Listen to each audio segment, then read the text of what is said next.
força da contabilidade está no ar. Olá, no programa de hoje vamos falar um pouco sobre relatório financeiro. Então, você aí de casa sabe o que é um relatório financeiro? Relatórios financeiros são ferramentas fundamentais da tomada de decisão nas empresas.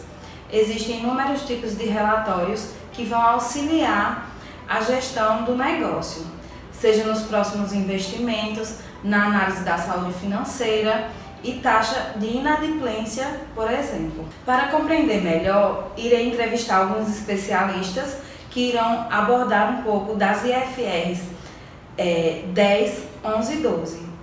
IFRS são normas internacionais de relatórios financeiros. A IFR 10 altera a definição de controle para que os mesmos critérios sejam aplicados em todas as entidades para determinar o controle. Para explicar melhor, irei entrevistar Jamile, que é especialista no assunto. Olá, agora vamos falar um pouquinho sobre o relato financeiro. Dentro do relato financeiro, temos um primeiro ponto a ser abordado, que é consolidação das demonstrações financeiras IFRS 10. Bom, vamos lá. O que é essa demonstração financeira? As demonstrações financeiras consolidadas, segundo o CPC 36, são as demonstrações contábeis de um grupo econômico em que seus ativos, passivos, patrimônio líquidos, receitas e despesas e fluxo de caixa da controladora e de suas controladas são apresentados como se fosse uma única entidade econômica. Tem como seu maior objetivo a adoção permitir que ele descreva, ilustre e analise os seus objetivos afetivos. Suas principais características são os elementos das demonstrações financeiras, o balanço patrimonial, demonstração de resultado, demonstrações de fluxo de caixas, demonstração e informação por segmento de negócios, as suas notas e as suas divulgações. Elas também podem ser alcançadas características qualitativas nas demonstrações financeiras, tais como a comprehensibilidade, a relevância, confiabilidade e a comparatibilidade. Os requisitos contábeis do pronunciamento da consolidação são os seguintes. Demonstrações consolidadas elas devem conter. O primeiro ponto a ser abordado é combinar itens similares do ativo, passivo, patrimônio líquidos, receitas e despesas de um fluxo de caixas da controladora com seus controlados. O segundo ponto é compreender o valor contábil do investimento da controladora em cada controlada e a parcela da controladora no patrimônio líquido de cada controlada. O pronunciamento técnico é o CPC 15, lá onde ele explica a contabilização de qualquer ato que corresponde a essa demonstração. O terceiro ponto a ser abordado é a eliminar integralmente os ativos e passivos, patrimônio líquidos, receitas, despesas e fluxo de caixas num intergrupo relacionado às transações entre as entidades. Dentro desse grupo, existe o resultado decorrente das transações do intergrupo que sejam reconhecidos em ativos, tais como os estoques, ativos fixos. Eles também são similares integralmente. Os prejuízos do intergrupo podem indicar uma redução no valor recuperável do ativo e que exige também o seu reconhecimento nas demonstrações consolidadas. No pronunciamento técnico CPC 32, tributo sobre o lucro se aplica também às diferenças temporárias que surgem em eliminação de lucros e prejuízos resultantes das transações do intergrupo. Dando continuidade, vamos falar sobre exemplos ilustrativos. Exemplo prático sobre a IES 10. Eventos subsequentes. A data final do período do relatório é a data crucial na elaboração das demonstrações financeiras, uma vez em que serve de corte para os eventos e transações que serão incluídos no resultado, posição financeiras e fluxo de caixa do período. Contudo, alguns eventos que ocorrem após essa data pode fornecer informações adicionais sobre os eventos e transações que ocorrerão antes da data final do período deste relatório. Os eventos que podem vir a ser considerados são aqueles que ocorrem entre a data final do período do relatório e a data de autorização para a emissão. Adicionalmente, alguns eventos que ocorrem neste período devem originar ajuste e outros não devem gerar ajuste, apenas a menção em nota explicativa. Vamos para um exemplo prático. Beta está preparando suas demonstrações financeiras referente ao exercício fim de 31 de dezembro de 2009, cuja autorização para a emissão é em 20 de março de 2010. O órgão que autoriza é o Conselho de Administração. No dia 20 de fevereiro de 2010, feriado nacional, um dos depósitos foi alvo de vândalos que o incendiaram. O depósito foi construído por um custo de 2 milhões e ficou pronto para o uso em 1º de janeiro de 2005. Em resposta ao dano estrutural causado pelo incêndio em 21 de fevereiro, a administração fez os seguintes estimativas em relação ao depósito. O valor recuperável agora é de 800 mil. A vida útil foi reduzida dos 25 anos originais para 20 anos, a partir da data que este ficou pronto para uso. O método de depreciação linear continua apropriado e o valor residual agora é de 50 mil. O valor residual original era de 100 mil. O estoque com valor contábil de 200 mil foi completamente destruído. A Alfa tinha um seguro e o estoque para uma perca máxima de 100 mil. O depósito não tinha seguro. O evento é considerado como um evento que não origina ajuste, uma vez em que o incêndio aconteceu depois do período do final do exercício social. A administração da empresa pede sua ajuda para elaborar a nota referente ao evento. Vamos à resposta. Segundo a IES 10, eventos após o período do relatório, quando o evento é ocorrido após o período do relatório que não originaram ajuste foram relevantes, devem-se incluir sua natureza a uma estimativa do seu impacto financeiro ou uma declaração em que a estimativa não pode ser feita. Assim segue um exemplo de nota explicativa sobre o evento após um período do relatório. Nota X. Eventos após um período de um relatório. As demonstrações foram autorizadas para a emissão pelo Conselho de Administração em 20 de março de 2010. Em 20 de fevereiro de 2010, um incêndio causou danos a estruturas significativos em um depósito em que tinha seguro. O valor recuperável em 20 de fevereiro de 2010 era de 800 mil. Consequentemente, deve ser reconhecida uma perca por impairment de 820 mil. Como resulta o incêndio da vida útil do remanescente do depósito era de 20 anos e agora é de 15.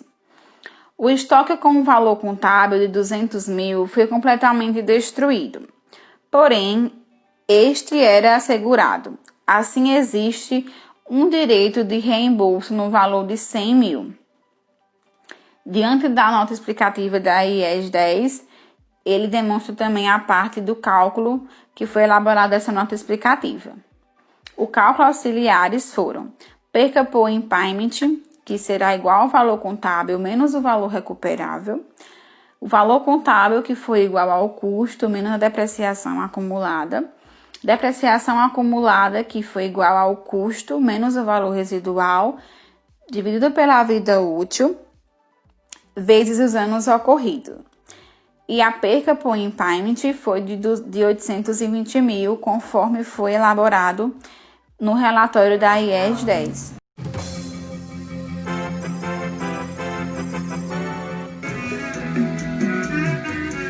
Sua ofensa tá fazendo mais estrago que a sua traição. Lelelele, minha cama droga de tamanho. Ei, galerinha, você que tá aí na sofrência, no tédio, sem entender muito desse vídeo, então preste atenção que na sexta-feira, eu disse na sexta-feira, dia 20, teremos a solução para o seu problema. A estreia do nosso programa Roda Roda da Contabilidade, que terá como prêmio nada mais, nada menos que R$100.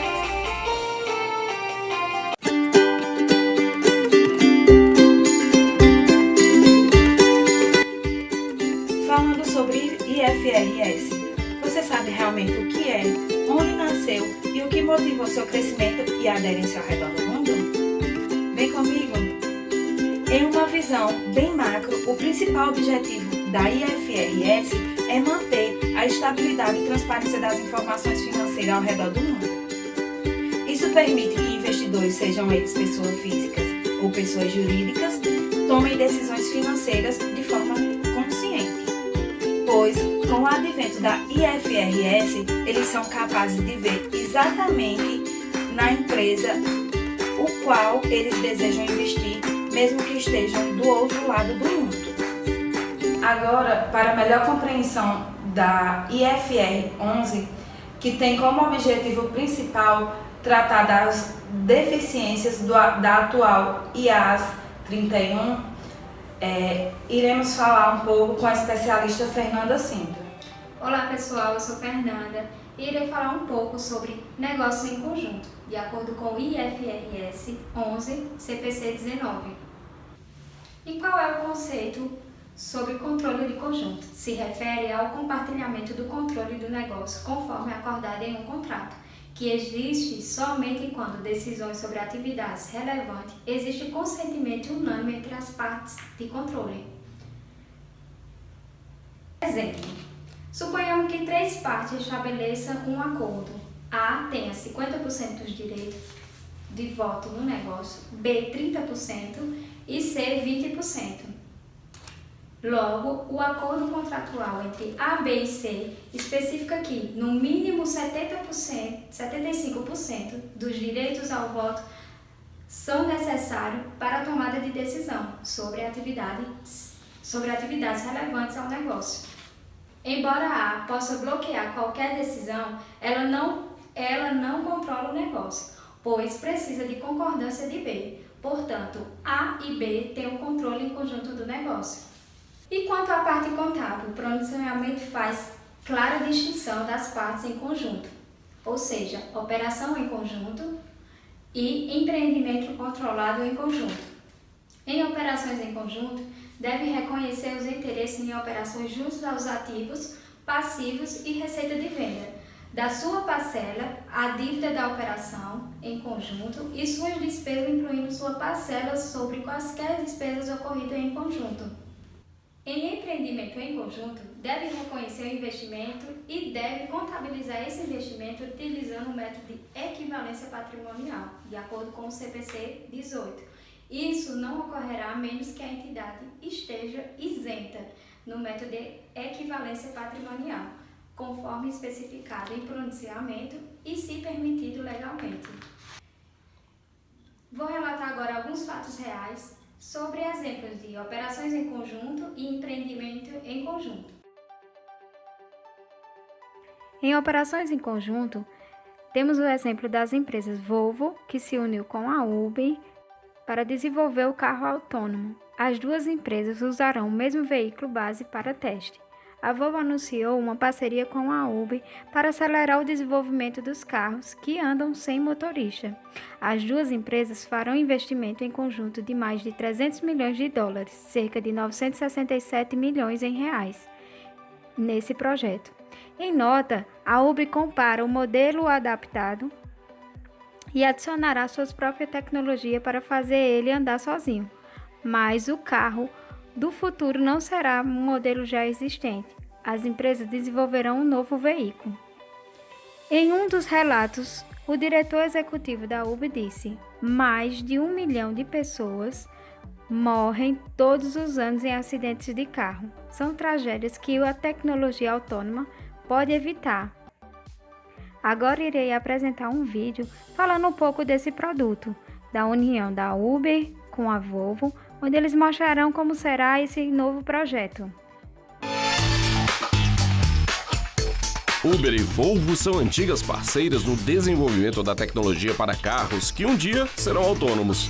Só que até agora, basicamente, a Uber tem adaptado carros da Volvo, instalando toda a parafernália digital para fazer com que os veículos ganhem autonomia. Hoje as empresas fizeram um anúncio conjunto dizendo que a parceria vai mais longe. A Volvo vai passar a incorporar as tecnologias testadas nos carros da Uber a seus modelos na própria linha de produção. Ou seja, não estamos mais falando de acessórios incorporados aos automóveis já prontos, mas de carros que já serão fabricados com os radares e sensores que a Uber vem testando nos últimos anos. A Volvo anunciou que espera, inclusive, começar a comercializar carros com esses recursos já embarcados até o final de 2020. O primeiro modelo da parceria é a SUV XC90. O carro ainda traz volantes e pedais, mas, segundo as empresas, já está pronto para a condução autônoma.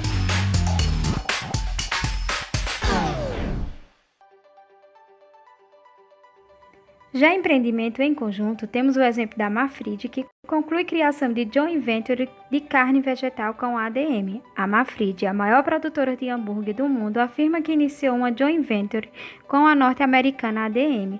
Foi aprovada por autoridades e, com isso, conclui a criação da Plant Plus Food, que será sediada nos Estados Unidos. A parceria foi acertada para a produção do produto com base vegetal e foi anunciada em maio deste ano. A Marfrig terá 70% da nova companhia e será responsável pela produção, venda e distribuição do produto. O restante será detido pela ADM, ou seja, 30%. Em seguida, iremos mostrar um vídeo com uma crítica sobre a união das duas empresas. Bem, a Acrimate é a Associação dos Criadores do Mato Grosso, publicou uma nota aí nas redes sociais contrária ao acordo que aconteceu aí entre o Marfrig e a ADM, se eu não me engano, para o Marfrig produzir carne vegetal. A Acrimate não gostou. Agora, acontece o seguinte, é inevitável.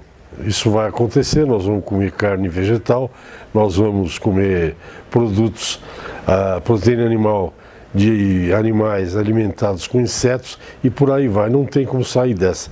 Então, o jeito não é espernear, é se conformar. Até o próximo boletim.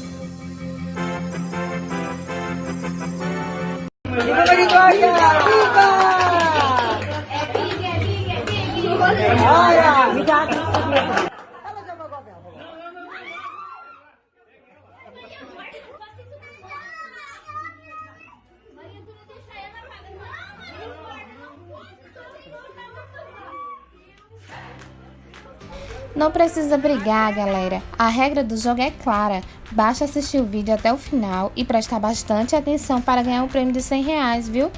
No Roda Roda da nossa contabilidade. É nessa sexta-feira, não percam!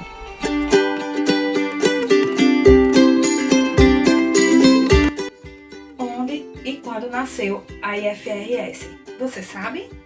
Então, antes de falarmos da história da IFRS, é importante entendermos a ligação que existe entre contabilidade e economia. Eu costumo dizer que a contabilidade e a economia estão ligadas por um cordão umbilical. E quero dizer com isso que todas as mudanças, evoluções que aconteceram na contabilidade nas últimas décadas têm relação direta e são reflexos dos grandes eventos econômicos. Certamente o grande fenômeno econômico que vem ocorrendo ao longo dos últimos 50 anos é a globalização. E essa certamente é a mola propulsora da mudança de diversas ciências, não só a contábil. IFRS 12. Correlação às normas internacionais de contabilidade. Em convite, Joseval irá abordar sobre o assunto. Olá pessoal, meu nome é Joseval e eu vou falar aqui sobre a IFR 12, que está contida no CPC 45, que fala das divulgações de participações de outras entidades. As divulgações de participação de outras entidades, ela fala sobre o CPC 45, que tem por objetivo desse pronunciamento é exigir que a entidade divulgue informações que permitam aos usuários e suas demonstrações contábeis avaliem os pontos baixos. O que seriam esses pontos baixos? Seria a natureza de suas participações em outras entidades, os riscos associados a tais participações e os efeitos dessas participações sobre sua posição financeira e seu desempenho financeiro e seu fluxo de caixa. O CPC 45 ele tem alguns requisitos de divulgações para algumas normas, como por exemplo o CPC 36, que é a IFR 10, que fala sobre as demonstrações financeiras consolidadas, o CPC 19, que fala sobre a IFR 11, negócios em conjuntos, e o CPC 18, que fala sobre as investimentos coligados, controlados e empreendimentos controlados em conjuntos. A que se aplica esse CPC? Ele se aplica com entidades que tenham participações em qualquer das seguintes situações: em controladas, negócios em conjunto, ou seja, operações em conjunto, empreendimentos controlados em conjunto, chamadas de joint ventures, coligadas e entidades estruturadas e não consolidadas. Eu vou falar um pouco agora sobre o que são as controladas, as joint ventures e as não consolidadas. As controladas, ela é a empresa que detém poder de eleger a maioria dos diretores da empresa e tomar as principais decisões na vida da empresa, ou seja, a que detenha mais de 50% dos votos dos diretores. Negócios em conjunto são operações em que o conjunto de empreendimentos controlado em conjunto, as chamadas joint ventures, que são união com riscos, é um negócio conjunto onde duas entidades se unem, se juntam para tirar proveito de alguma atividade por um determinado tempo, sem que cada uma delas perca a sua identidade própria. Coligadas. Para que uma empresa seja uma coligada à outra, é quando uma delas tem influência significativa sobre a outra. Entidades estruturadas não consolidadas, entidade estruturada é uma entidade que foi projetada de modo que os diretores de voto ou similares não são um fator dominante a decidir quem controla a entidade. A exemplo disso tem o banco. O banco ele administra diversos fundos de investimento, os quais são considerados como entidades estruturadas não consolidadas. A entidade ela deve divulgar as seguintes informações: suas controladas, que têm participações de não controladas, que sejam materiais para entidades que reportem, o nome da controlada, a sede da controlada, a proporção e participação societária da entidade por sócios e não controladores, proporção dos direitos a votos detidos por sócios não controladores ser diferente da proporção de participação societárias detidas. Os lucros e os prejuízos alocados à participação de não controladas das controladas durante o período de reporte, participação de não controladores acumulada da controlada ao final do período a que reporte e informações financeiras resumidas sobre a controladora. As participações incontroladas. Participações incontroladas são investimentos adquiridos por uma determinada empresa, a investidora, no capital de outra empresa, a investida. O que o CPC exige? Ele exige que a entidade deve divulgar informações que possibilitem aos usuários de suas demonstrações consolidadas as demonstrações contábeis do grupo econômico, como o ativo, o passivo, o patrimônio líquido, a receita e a despesa e fluxo de caixa da controlada e de suas controladas. São apresentados como se fosse uma única entidade econômica. Para os usuários compreender a composição do grupo, a participação de sócios, não controladores nas atividades e fluxo de caixa do grupo econômico, avaliar também a natureza e a extensão de restrições significativas sobre sua participação de acessar ao uso ativos, líquidos e passivos do grupo.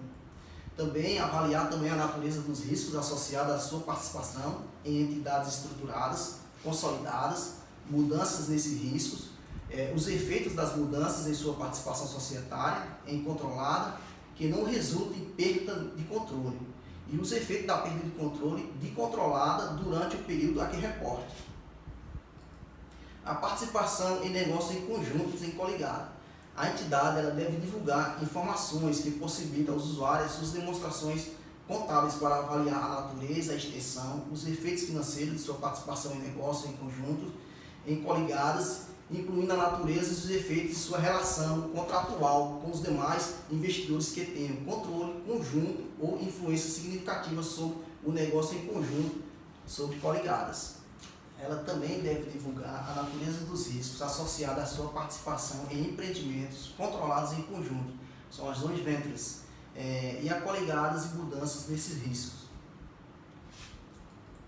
Já para a participação de não controladas nas atividades e nos fluxos de caixa do grupo econômico, a entidade deve divulgar para cada uma de suas controladas que tenha participação de não controladores, que sejam materiais para a entidade, a que reporte, o nome da controladora, a sede da controladora, a proporção de participação societária detida por sócios não controladores e de direitos de votos detidos por sócios não controladores, ser diferente da proporção de participação em societárias detidos, os lucros e os prejuízos alocados à participação de não controladores da controlada durante o período que reporte a participação de não controladores acumulados da controladora ao final do período de reporte de informações financeiras resumidas sobre a controladora. O pronunciamento do CPC 45, ele não se aplica a planos de benefícios pós-empregados ou outros planos de benefícios de longo prazo. Emprega também as quais se aplica o CPC 36, benefícios a empregados, demonstrações separadas de entidades nas quais se aplica o CPC 35, participações de outras entidades que sejam contabilizadas de acordo com o CPC 48. A entidade ela deve divulgar a quantidade de detalhes que deve fornecer para satisfazer as necessidades de informações aos usuários. E ênfase que deve colocar os diferentes aspectos das exigências, como agregar as informações à entidade que deve divulgar como agregou as suas participações, ou seja, a entidade ela que decide que informação ela deve divulgar para satisfazer os seus usuários.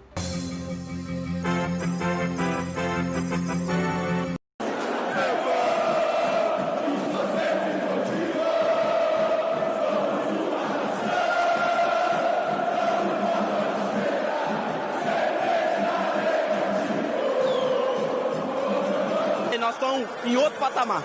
Mas o Flamengo teve cabeça no lugar? E a galera vai à loucura, porque aqui é outro patamar, né, meu bem? Então seja como os torcedores do Flamengo e estudem e amem a contabilidade. E presta bastante atenção nesse vídeo para ganhar o prêmio na sexta-feira.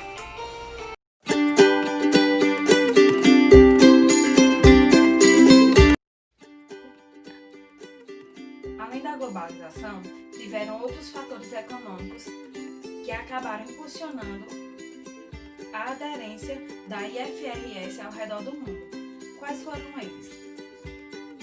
Bom, vamos entender de forma sumária e objetiva algum desses fatores nesse vídeo. Não sei se você ouviu falar, mas as normas internacionais nasceram há muitos anos atrás, precisamente no início dos anos 70. Contextualizando, a década de 70 foi uma década de grandes mudanças no mundo. O processo de globalização adquire força com a popularização dos programas de televisão, o que de certa forma contribui muito para o crescimento do comércio com o aumento de importação e exportações. Com a TV, as pessoas começaram a acompanhar o que acontecia do outro lado do mundo. E com a importação, conseguia ter acesso ao objeto e mercadorias vindas de vários lugares ao redor do mundo. O mercado de capitais também é influenciado por esse fenômeno de globalização do comércio.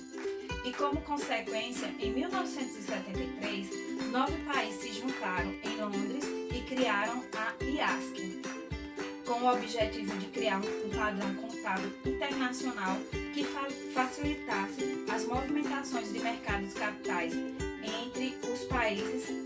Nessa época, cada país tinha sua própria norma contábil e a mais famosa e também a mais robusta eram as normas contábeis norte-americanas, a US GAAP. A US GAAP era a norma contábil mais famosa e também mais atualizada em relação às normas praticadas naquela época, por uma razão muito simples. A economia americana vivia um grande momento no final dos anos 60 e início dos anos 70.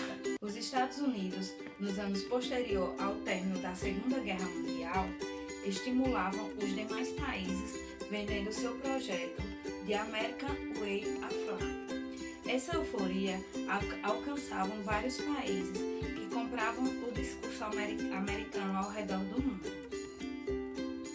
Essa ideologia americana e seus pilares podiam ser claramente percebidos durante todo o período da Guerra Fria, através de noticiários, das músicas e principalmente através das indústrias cinematográficas americanas, que propagava o modelo ideal capitalista. Diante de todo esse pano de fundo, o US GAAP era sim a prática contábil mais moderna na época. Tanto é que foi dela que a famosa Lei 4.604 foi inspirada em 1976 e acabou sendo uma enorme revolução para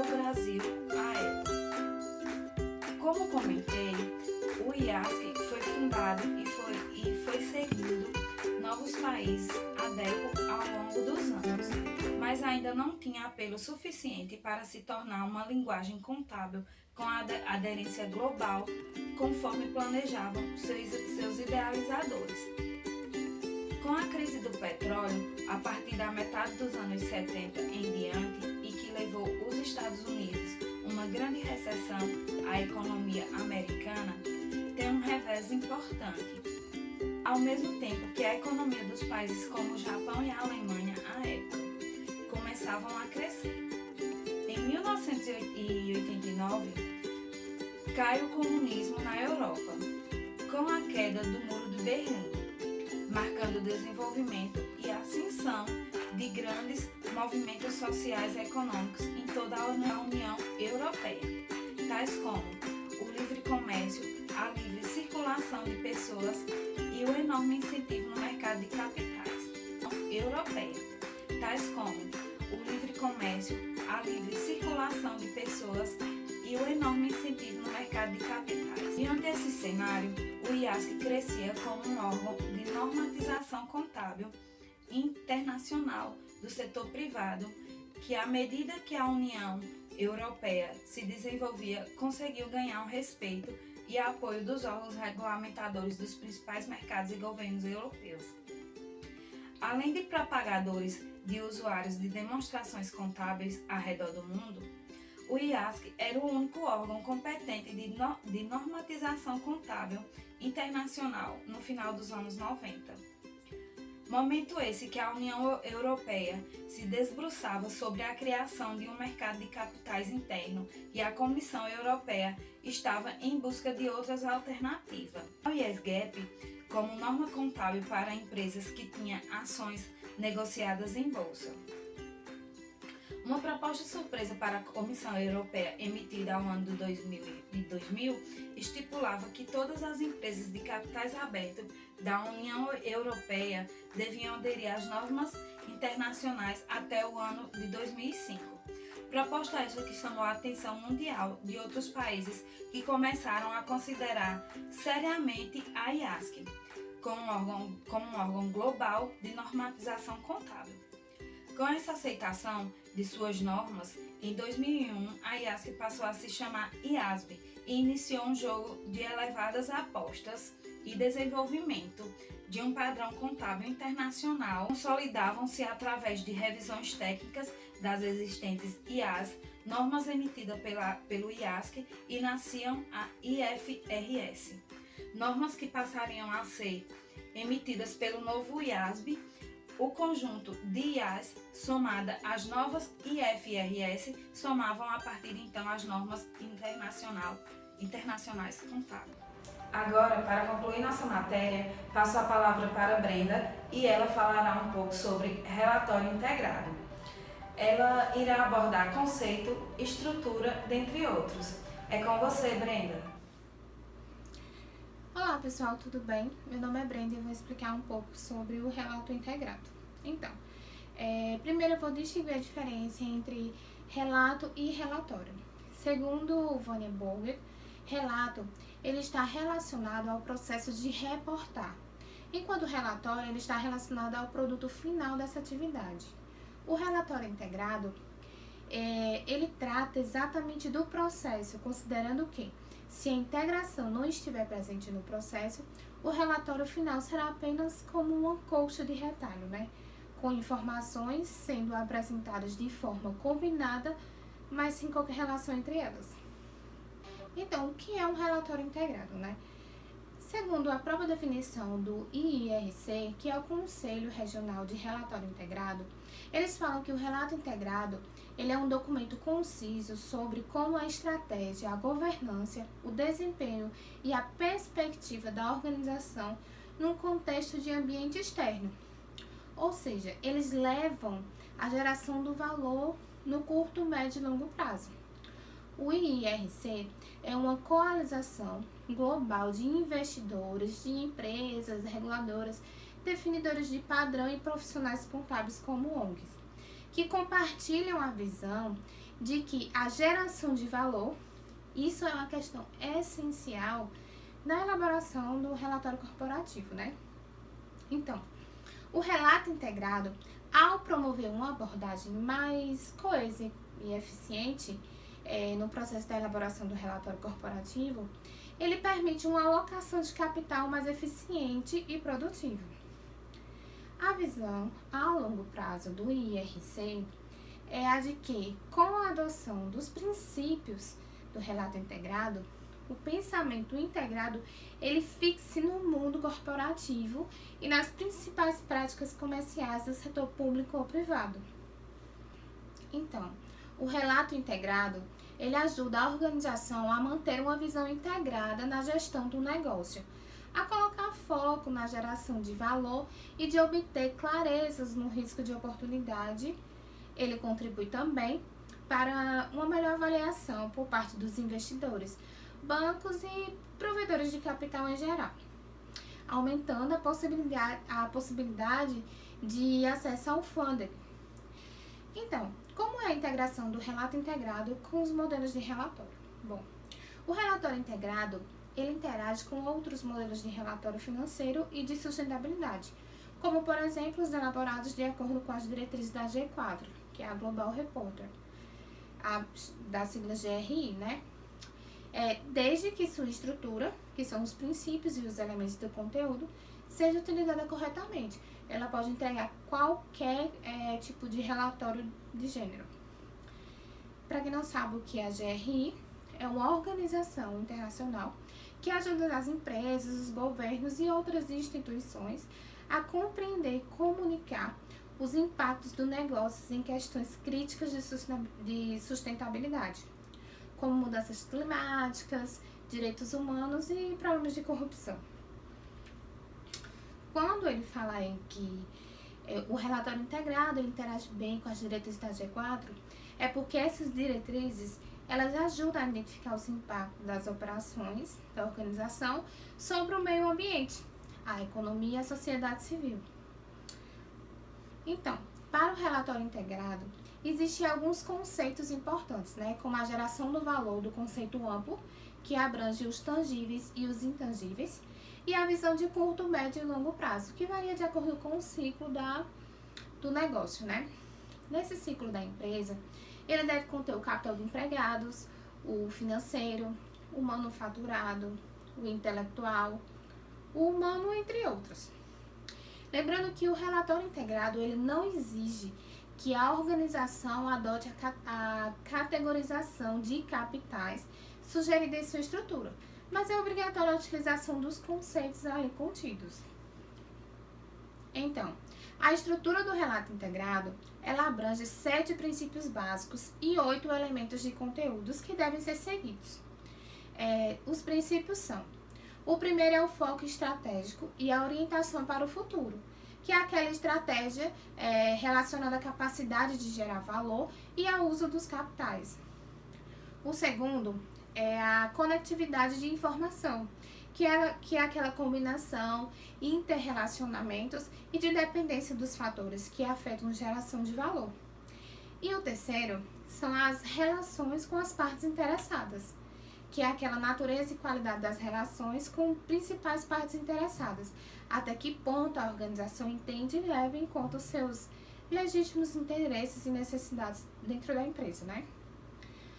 O quarto é a materialidade, que é aquela relevância dos assuntos ligados à geração de valor.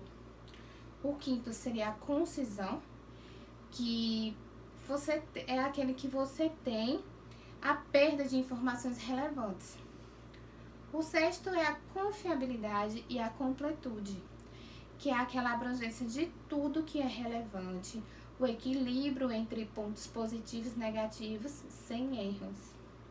E o sétimo seria a coerência e a comparabilidade, que são aquelas informações coerentes no tempo, que possibilitem comparação com outras organizações, na medida em que seja relevante para a capacidade de gerar valor. Esses foram os princípios. Agora eu vou citar os elementos. O primeiro é a visão geral organizacional e o ambiente externo, que é o que a empresa faz e sob que circunstâncias ela atua, né? O segundo é a governança, que é muito importante, que é como a estrutura da governança apoia a capacidade de gerar valor. O terceiro é o modelo de negócio, que é a descrição clara dos modelos do negócio da empresa. A quarta são aqueles riscos e oportunidades, que são os riscos específicos que afetam a capacidade de gerar valor e como a empresa se lida com eles, né? O quinto é a estratégia e a alocação de recursos, que é aquele onde você define para onde a organização deseja ir e como pretende chegar lá. O sexto seria o desempenho, até que ponto os objetivos estratégicos já foram alcançados no período e quais os impactos e efeitos sobre os capitais. O sétimo são as perspectivas, que são aqueles desafios e incertezas prováveis a serem enfrentados ao perseguir a estratégia e as potenciais implicações, né, para o modelo de negócio do que a empresa decidiu seguir.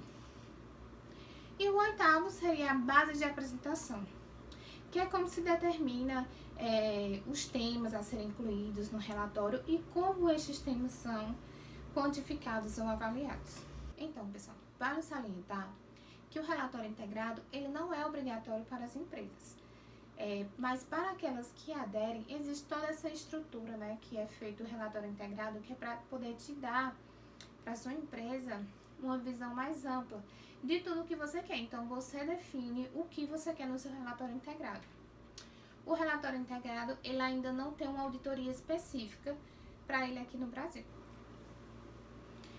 Então, é isso, pessoal. Eu espero que vocês tenham gostado e tenham compreendido um pouco sobre o relatório integrado. Agora, vamos fazer uma questão de fixação para ver se a gente realmente entendeu o assunto. Vamos lá? Então, pessoal, agora vamos dar continuidade em algumas questões para ver se a gente fixou sobre o assunto de relato integrado. A primeira questão é: cite quais são os princípios básicos que sustentam a preparação e a apresentação de um relato integrado.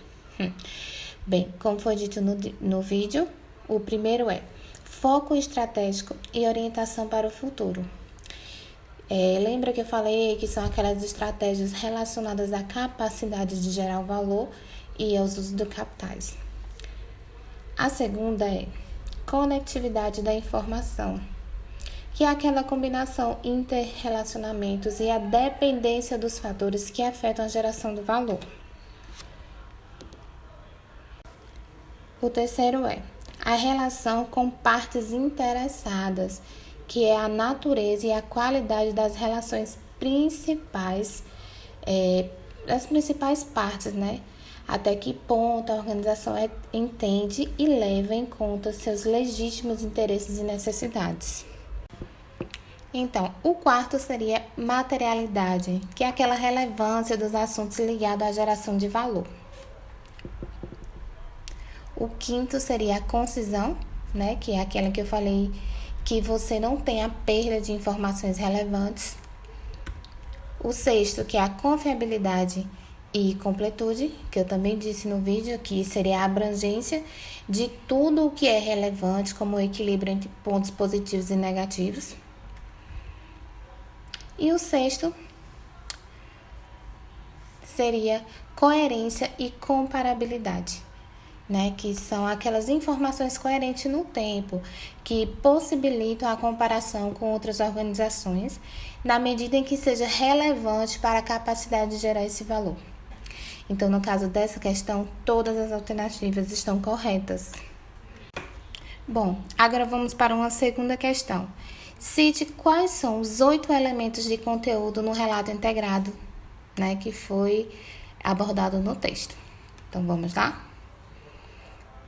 Primeiro, governança, que foi o que eu disse que seria muito importante, que é como a estrutura de governança apoia a capacidade de gerar valor, né? O segundo, modelo de negócio, que seria a descrição clara dos modelos de negócio. O terceiro, que é o risco e oportunidade, que são aqueles riscos específicos que afetam a capacidade de gerar valor e como a empresa se lida com eles. O quarto é a estratégia e a alocação de recursos, que também foi dito, que é para onde a organização deseja ir e como pretende chegar lá. O quinto seria o desempenho, que até que ponto os objetivos estratégicos já foram alcançados no período e quais os impactos e efeitos sobre os capitais, né? O sexto seria a perspectiva, porque são aqueles desafios e incertezas prováveis a serem enfrentados, né, que a empresa tem. O sétimo seria a base de preparação, que é como se determina os temas a serem incluídos no relatório e como estes temas são qualificados ou avaliados, né, para poder fazer a apresentação do relatório integrado. E o oitavo seria a visão geral organizacional e o ambiente externo, que é o que a empresa faz, tudo que a empresa faz e sobre que circunstâncias faz. Então, gente, no caso dessa questão, também todas as alternativas seriam verdadeiras, tá? Então é isso. Muito obrigada.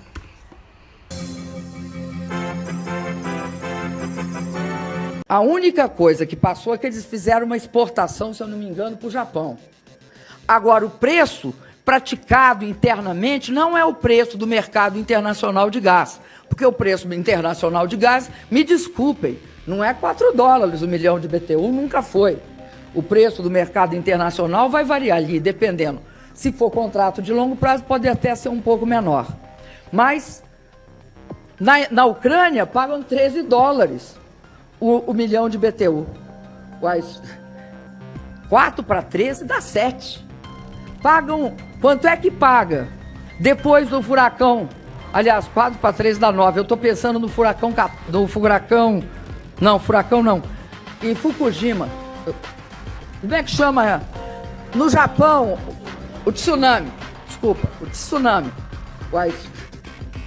4 para 13 dá 7. Não seja como a Dilma, viu? Que se perdeu na hora de responder a questão. Presta atenção no nosso vídeo para ganhar o nosso prêmio de R$100 que iremos cestar no Roda Roda da Contabilidade. Tu vai sentar mais uma vez, sextou.